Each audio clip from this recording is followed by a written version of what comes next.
Saiki iki negara dudu mung kebak korupsi, nanging kebak wong munafik.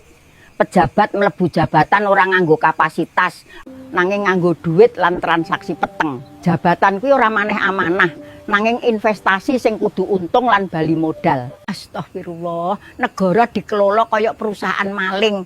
Wong durung lungguh wae wis ngitung pira sing bakal dijarah. Durung sumpah jabatan, atine wis sumpah kudu urip mewah bondo turah. Masya Allah, tangan nyekel kitab suci, nanging pikirane nyekel kalkulator kotor. Lan aja ana sing sok suci dadi rakyat. Wong cilik akeh sing ora peduli masa depan. Sing penting amplop mlebu kantong dina iki. Lan wis duwe pedoman ra sudi milih nek ora ana duit. Innalillahi. Hak milih kok didol kaya rosok. Terus bengok-bengok nek pejabate maling kanggo balekne modal nalika pilihan. Pejabat tuku swara, rakyat adol nurani. Nanging pura-pura ora ngerti sapa sing salah. Iki negara sistematik. Wong miskin dijaga tetep miskin supaya gampang dituku. Wong bodoh disengaja tetep bodoh supaya gampang dikibuli.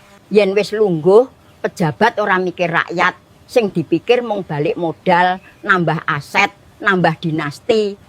Lan sing paling jijiki, korupsi banjur diwajarke. Wis sisteme ngene. Astagfirullah. Sistem kuwi dudu makhluk gaib. Sistem rusak mergo wong-wonge bajingan.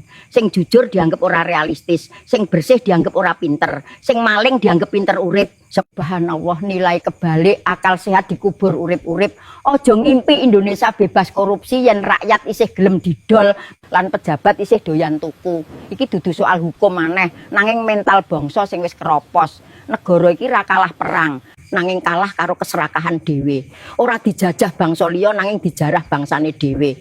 Innalillahi wa inna ilaihi rajiun. Nek kahanan iki terus sing ambruk dudu mung ekonomi nanging martabat bangsa sak kabeh-kabehe. Indonesia bisa selamat yen pejabat prei njarah lan rakyat ora adol swara. Yen loro-lorone isih ngono, aja ngarep-ngarep. Negara iki bakal resik saka koruptor.